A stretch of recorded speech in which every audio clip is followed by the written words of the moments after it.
વાવાઝોડાની આગાહી વચ્ચે સુરક્ષા પગલા રૂપે ફિશિંગ કરવા ગયેલી તમામ બોટોને પરત બોલાવી લેવામાં આવી। આગાહી અનુસાર આવનારા દિવસોમાં વાવાઝોડું દરિયાકાંઠે ત્રાટકવાની શક્યતા હોવાથી લગભગ 2200 જેટલી બોટો બંદર પર પરત ફરવાની સૂચના આપવામાં આવી છે। માછીમારોને દરિયો ન જવાની સાથે સાથે ચેતવણી આપીને સાવચેત રહેવા પણ જણાવવામાં આવ્યું છે। અલગ અલગ દરિયા કિનારા પર માછીમારોને દરિયો ખેડવા ન જવાની સૂચના આપી દેવામાં આવી છે। જો દરિયો ખેડવા ગયા હોય તો તુરંત તેઓ દરિયા કિનારે આવી જાય તેવી પણ સૂચના આપી દેવામાં આવી છે। માંગરોળમાં દરિયા કિનારે જે વાવાઝોડું દરિયાકાંઠે ત્રાટકવાની શક્યતા છે તે લગભગ 2200 જેટલી બોટો બંદર પર પરત ફરવાની સૂચના અપાઈ છે।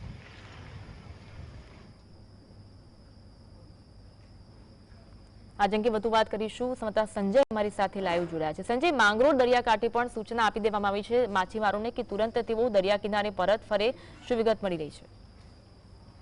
જી ચોક્કસપણે જો વાત કરી શકાય કે જે આગામી વાવાઝોડાને જે આગાહીને લઈને તંત્ર દ્વારા જે સૂચના આપવામાં આવી છે, ખાસ કરીને હું આપને અત્યારે માંગરોળનો દરિયો બતાવીશ। અત્યારે માંગરોળનો દરિયામાં સામાન્ય કરંટ જોવા મળી રહ્યો છે અને જે કરંટ પવનના કારણે જોવા મળી રહ્યો છે। ખાસ કરીને જો વાત કરવામાં આવે તો માંગરોળની 2200 જેટલી બોટો છે। હું આપને બતાવવા માંગીશ કે જે આ બોટો છે જેમને પરત બોલાવવામાં આવી હતી અને ખાસ કરીને માંગરોળની જે 2200 જેટલી બોટો ફિશિંગમાં ગયેલ હતી જેમને તાત્કાલિક અસરથી તંત્ર દ્વારા પરત બોલાવવામાં આવી હતી અને જે સાવચેતીના પગલા જે તંત્ર દ્વારા લેવામાં આવ્યા છે તેમને લઈને તંત્ર દ્વારા હાલ તૈયારી કરવામાં આવી હતી। જી, આસપાસ રહેતા લોકોને પણ સલામત સ્થળે ખસી જવાની સૂચના આપી છે। કેટલાક વિસ્તારો છે એવા આસપાસ કે જે દરિયા કિનારે આવેલા છે?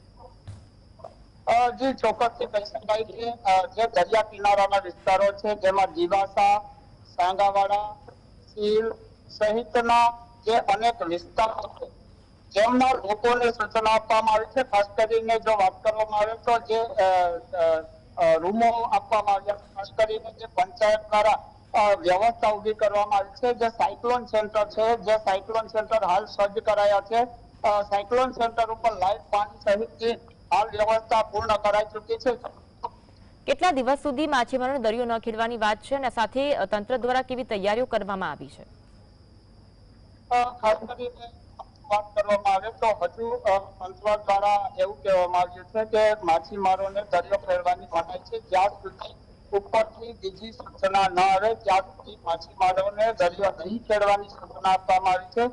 પરંતુ ઉપરના આદેશ મુજબ જે માછીમારી કરવા બોટો પરત જઈ શકે તેવી હાલ આશા વ્યક્ત કરાઈ રહી છે માછીમારો દ્વારા। પરંતુ ખાસ કરીને જો વાત કરવામાં આવે તો ચોમાસાનો સમય નજીક છે ત્યારે હવે ટોકનો આપશે કે કેમ તે પણ એક જોવાનું રહ્યું। ખાસ કરીને તંત્ર દ્વારા જે સાયક્લોન સેન્ટરો છે જેમને હાલ સજ્જ કરવામાં આવ્યા છે અને સાયક્લોન સેન્ટરો ઉપર તમામ સુવિધાઓ પૂર્ણ કરવામાં આવી છે। જો સ્થળાંતરની જો પરિસ્થિતિ આવે તો લોકોને ત્યાં સ્થળાંતરની પણ વ્યવસ્થા કરવામાં આવી હાલ તંત્ર સજ્જ છે। જી, જી।